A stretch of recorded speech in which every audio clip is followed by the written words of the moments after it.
Agora a gente vai falar sobre saúde emocional.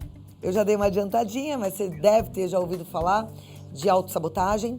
E o mais legal é que a autossabotagem, hoje a gente entendeu, que pode acontecer independente da personalidade. O mais legal não, mas é interessante a gente aprender sobre esse assunto, né? Então a gente vai falar sobre personalidade obsessiva, evitativa, narcisista, borderline, ou aquela que é emocionalmente instável, antissocial, tem uma personalidade paranoide, e muitas delas acabam causando sérios problemas sociais ao indivíduo que passa a se autossabotar, com ações e modos de pensar, tornando o convívio com os demais muito difícil, muito complicado, né? E deixando a própria vida muito complicada. Agora, como é que a gente identifica se a gente tem um perfil autossabotador? Porque a gente não está aqui para apontar o dedo, mas para olhar para dentro e ver onde é que a gente pode melhorar como pessoa. Para nos ajudar a entender mais sobre esse assunto, é que a gente convidou o Dr. Fábio Martins Fonseca, que é psiquiatra, especializado nos Estados Unidos, palestrante, consultor motivacional, consultor da saúde mental, especialista no tratamento da depressão, ansiedade, transtorno obsessivo compulsivo, esquizofrenia, transtorno do pânico, transtorno bipolar, enfim. Ele entende e vai nos ajudar, com certeza. Dr. Fábio, obrigada por ter vindo. Prazer. Eu até disse erradamente, senta ali, por favor, no nosso sofazinho.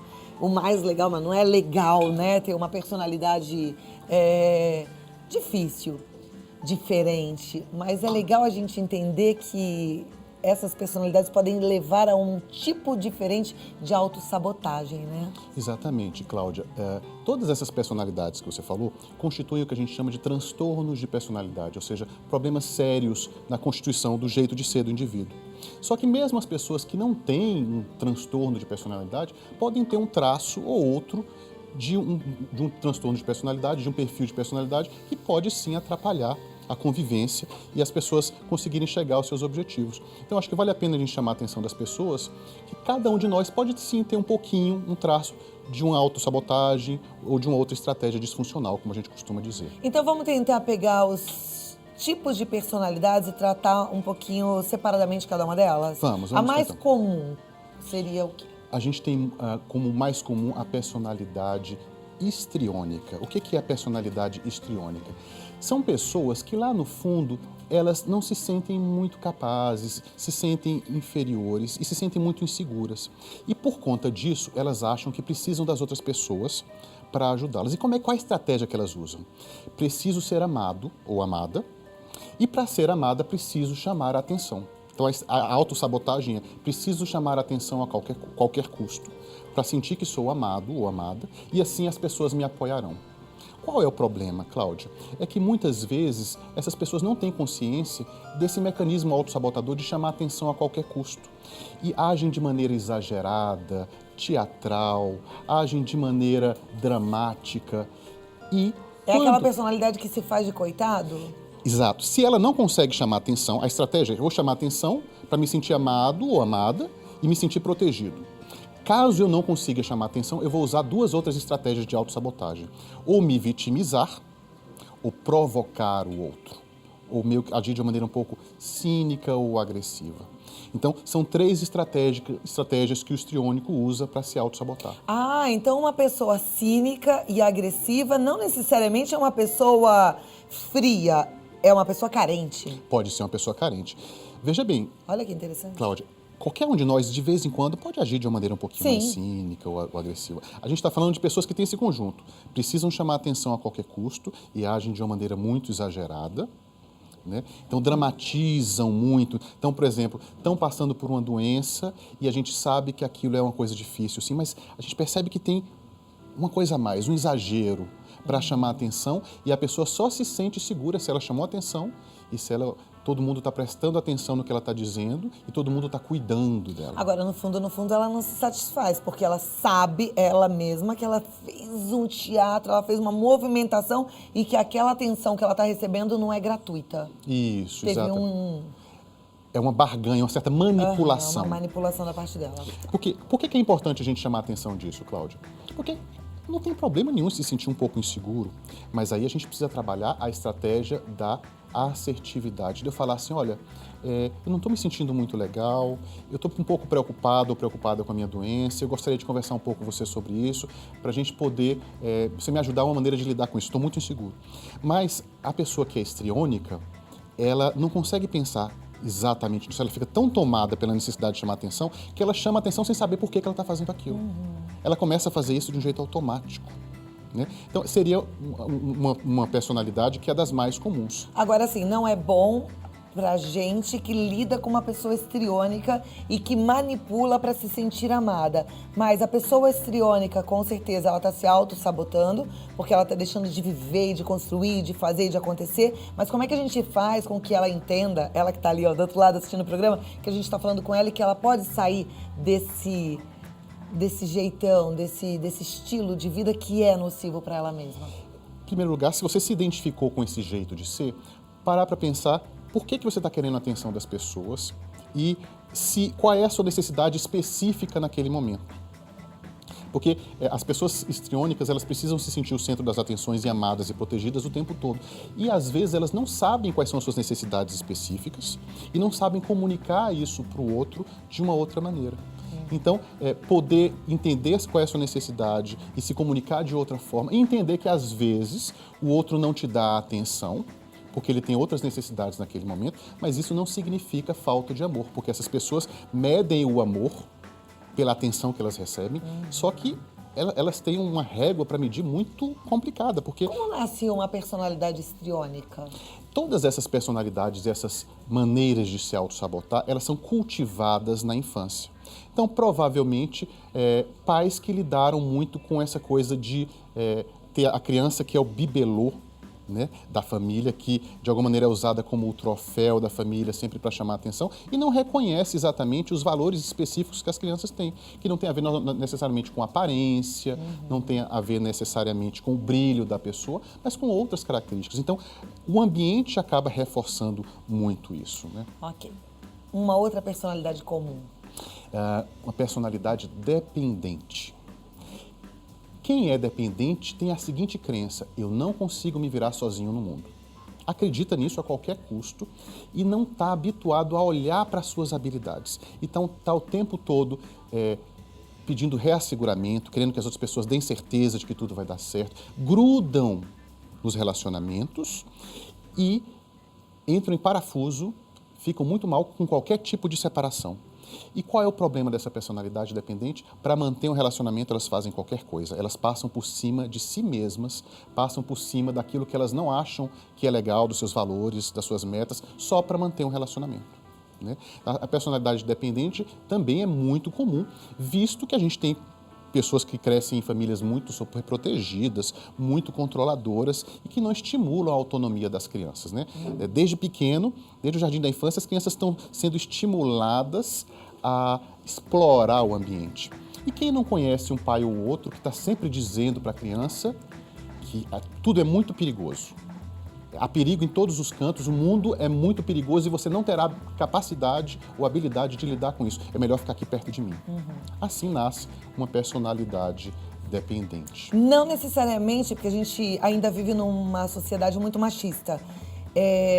Só as mulheres têm personalidades dependentes, né? Existem homens provedores que mantêm suas casas e são dependentes emocionalmente Cláudia, falando. e como existe? E eu vou dar uma dica. Às vezes, os dependentes são extremamente agressivos. Homens dependentes podem ser extremamente agressivos. Porque eles percebem que quando eles agridem, as pessoas que estão à sua volta recuam e cedem e ficam ali à mercê deles. Então, enquanto a mulher dependente é um pouco mais dócil, é um pouco mais submissa, é muito comum, não estou dizendo que são todos os homens, a gente encontrar homens dependentes que também são dóceis e submissos, mas encontrarem homens dependentes que recorrem ao álcool, e usam a estratégia da agressividade, mas no fundo você vê que aquela pessoa não faz nada sozinha. Precisa de alguém para resolver todos os seus problemas, ou acha que precisa. Né?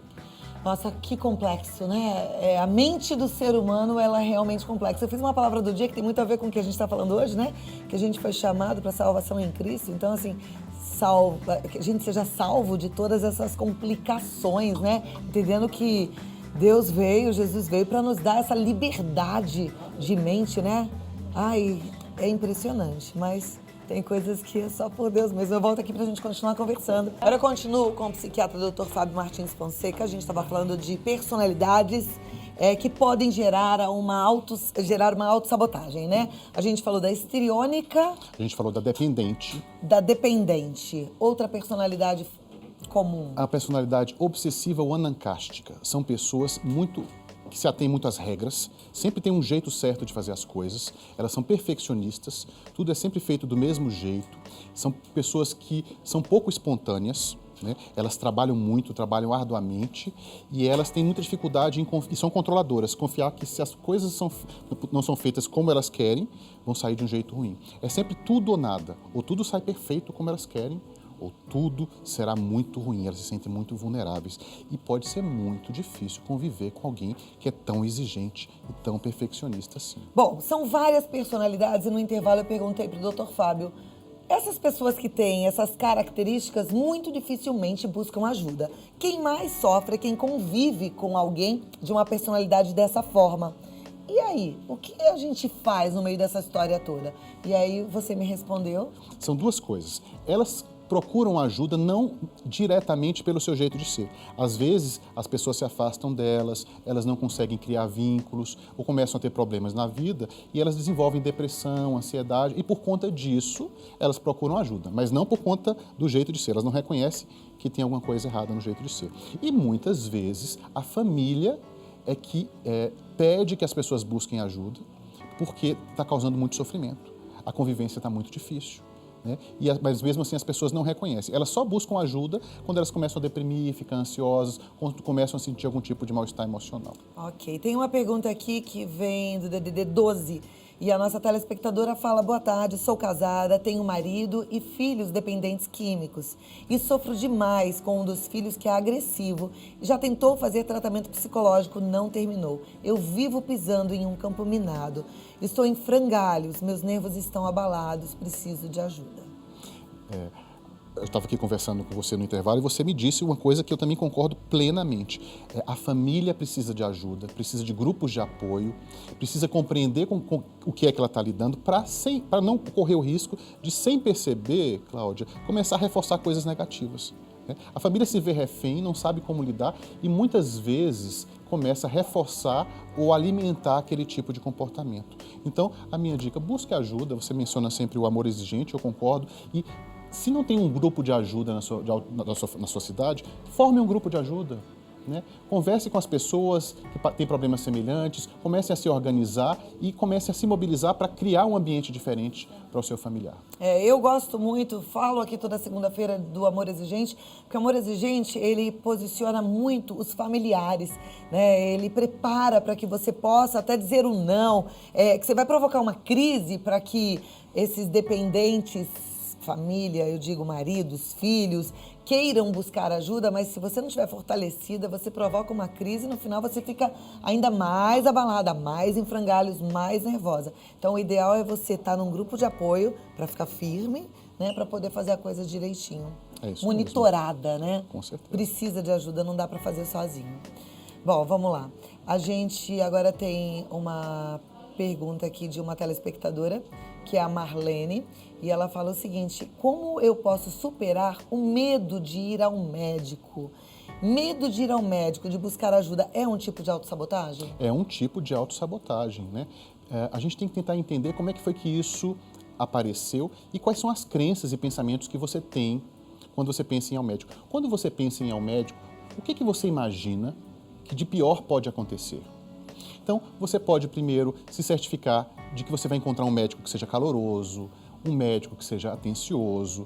Você pode buscar indicações com alguém que ajude você a desfazer esse medo. Né? Porque esse medo de ir ao médico, talvez na nossa sociedade, Cláudia, talvez não seja tão irrealista assim, porque a gente sabe que a medicina, os profissionais de uma maneira geral, existem bons profissionais e profissionais não tão bons, e muitas pessoas têm experiências muito negativas quando buscam um profissional. São julgadas, são rotuladas, mas é importante você saber que nem todo profissional é assim, e que antes de buscar um médico, busque uma indicação, busque saber como é que é aquele médico, ele tem o perfil que você gostaria, né? O que de pior poderia acontecer E como é que você poderia lidar com isso se isso acontecesse durante a consulta? Quem sabe até ir acompanhada por alguém que você confia muito e que possa te dar força e possa te deixar segura. Tem algumas perguntas parecidas, eu vou fazer uma, mas você responde daqui a pouquinho, de uma querida que é a Elba, lá do Rio de Janeiro. Ela fala assim: eu sou exatamente assim, tô me enxergando em vários desses modelos, mas tenho medo de saber que preciso de um psiquiatra. E tem outras que falam sobre o medo, sobre a vergonha, sobre o preconceito de buscar ajuda com o psiquiatra. Vamos falar sobre isso daqui a pouquinho. Deixei uma pergunta aqui no ar, né, doutor? As pessoas têm preconceito de ir ao psiquiatra? Tem. A gente tem um termo que se chama psicofobia, que é o preconceito contra determinadas condições emocionais ou diagnósticos psiquiátricos, né? E é importante a gente ressaltar mais uma vez que ter um problema emocional não te torna inferior, não te torna diferente, desde que você se cuide, né? Do mesmo jeito, se eu tenho diabetes e eu estou me cuidando, eu estou tentando viver a vida, o melhor que a vida tem para me oferecer, tendo uma dificuldade. Todos nós vamos encarar alguma dificuldade em algum momento. Então, pense que você é uma pessoa valiosa, que você tem um valor intrínseco como ser humano e que você está aqui para ser feliz e buscar ajuda, né? É difícil sim sentir preconceito, às vezes ser rotulado, mas lá na frente eu tenho certeza que você vai melhorar, vai ser bem sucedido e vai poder ajudar as pessoas a perceberem: olha, preconceito não está com nada. Eu tive uma história, dificuldade e eu superei. E eu quero contar para vocês. Eu não sei, doutor, se eu estou errada, mas eu não preciso ficar falando para as pessoas assim: ai, hoje eu fui no ginecologista, ai, amanhã eu vou no otorrino. Vai no psiquiatra e ninguém tem que ficar sabendo também. Isso é uma coisa íntima, é uma coisa que ninguém precisa ficar sabendo. Né? Seu cuidado com a saúde, não tem que ficar contando que foi num médico, no outro. Eu sempre comento com as pessoas assim: o momento de falar, se você quiser falar, é o momento em que você já está num momento de vida muito legal, em que você já conseguiu superar a maior parte das suas dificuldades. E aí você pode até comentar com as pessoas para quebrar o preconceito. Quantas pessoas que são famosas, que são celebridades, às vezes dão um depoimento para dizer que não faz diferença. O próprio Chico Anísio deu uma entrevista para a Associação Brasileira de Psiquiatria dizendo: se eu não tivesse me tratado para depressão, eu não teria produzido nem 20% do que eu produzi. Quando o Chico Anísio faz isso, e eu admiro profundamente, ele está prestando um serviço para todos nós. Ou seja, mesmo as pessoas que a gente admira e pessoas muito bem-sucedidas também podem ter dificuldades. Sim, e o nosso corpo é uma coisa só. Trata de todos os órgãos com a mesma seriedade, viu? Isso é ser um bom mordomo. Aqui a nossa querida Lucimara, de São José do Rio Pardo, ela faz uma pergunta interessante. Será que estou me auto-sabotando? Não consigo vender minhas peças de crochê. Parece que não vai para frente. Parece que tem um bloqueio. A gente precisava tentar identificar que tipo de autossabotagem é essa. Às vezes as pessoas têm o que a gente chama uma crença a respeito do dinheiro. Tem gente, Cláudia, que tem muita dificuldade com lidar com dinheiro, né? E se acha meio mesquinho até para colocar um valor no seu trabalho. Pode ser uma forma de autossabotagem. Tem gente que é muito apegado a tudo que faz, tem um apego muito grande e não consegue se desfazer. Pergunte para você mesma, quando eu penso em vender uma peça minha, qual é o primeiro pensamento e emoção que vem na minha cabeça? E aí você vai começar a descobrir que tipo de autossabotagem você está levando adiante. Muito legal, muito bom também pensar essa possibilidade dessa forma errada de lidar com o dinheiro, né? Muito bacana. Obrigada, viu, doutor? Agora vem uma pergunta lá do Rio de Janeiro. Boa tarde, gosto muito desse assunto. A minha filha de 14 anos foi diagnosticada com depressão. Ela às vezes fica muito agressiva e não demonstra nenhum afeto por nós. Ela sempre foi muito mimada. A depressão tem sintomas de agressividade e tem horas que ela se agride com cortes no corpo, tentando fugir. Ajude-nos, pois está muito difícil encontrar um profissional. Poxa, que difícil, né? Depressão na adolescência é sempre uma coisa muito séria e pode significar muitas coisas diferentes. Pode significar uma depressão unipolar, uma depressão exclusivamente. Pode significar, por exemplo, o início de uma personalidade borderline ou emocionalmente instável, que são pessoas que se cortam o tempo todo. Pode significar um transtorno bipolar. Então, tem que ser acompanhado muito de perto, porque quadros que se iniciam na infância e na adolescência tendem a ser um pouquinho mais complicados e merecem uma atenção muito específica e um profissional que consiga diferenciar diante de muitas possibilidades. Cláudia, às vezes, quando começa na adolescência, a gente vai ter clareza do que é um tempinho depois. Não dá pra gente muitas vezes afirmar categoricamente, mas com certeza a sua filha está precisando de ajuda. Ai, como é que ela faz se ela não consegue achar um profissional? Meu Deus do céu, essa nossa saúde tá precária, né? E no Rio de Janeiro as coisas estão ainda mais complicadas.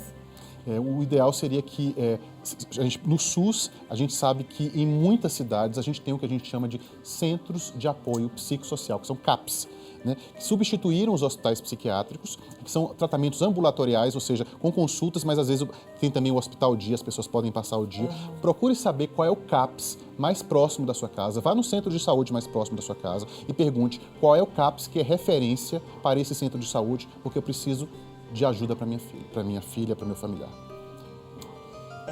Eu fico triste de ver a situação que o nosso povo está passando. Mas, mãe, não desiste da tua filha, não. Corre atrás mesmo, tá bom? E estamos aqui, né? Tentar te ajudar. Tem tantas perguntas, porque acabou o nosso tempo mesmo. Tem aqui uma querida dizendo que ela vive tentando chamar a atenção do marido, perguntando se isso é autossabotagem. Tem várias perguntas nesse sentido. Para quem se identificou com essas personalidades que a gente falou, eu queria uma palavra final sua, doutor. Olha só, todas essas autossabotagens ou essas estratégias fazem parte do colorido da existência humana. Então, por exemplo, querer chamar a atenção em si não é um problema. O problema é quando a gente faz isso o tempo todo. E a gente não quer dizer para vocês que vocês estão errados ou que vocês são inferiores, só de que existem outras estratégias que vocês podem aprender para chegar aos seus objetivos. Para essa pessoa, por exemplo, se o seu marido não está conseguindo te dar atenção da maneira como você faz, que tal ter uma conversa mais franca e aberta com ele e falar especificamente daquilo que está te incomodando, sem exagerar, sem fazer drama, mas de coração para coração. Essa seria a dica que eu daria para você. Ó, dia 6 o Dr. Fábio volta, tá? Então você que gosta desse tipo de assunto, dia 6 de dezembro, ele tá aqui com a gente. Então não perca o programa. Muito obrigada por ter vindo. Ele também tem um site que é o www.psiquiatriacampinas.com. Ele fica na cidade de Campinas, aqui no estado de São Paulo, psiquiatriacampinas.com. E no Facebook, consultório dr. Fábio Fonseca. Muito obrigada e até a próxima. Um prazer te receber sempre, viu?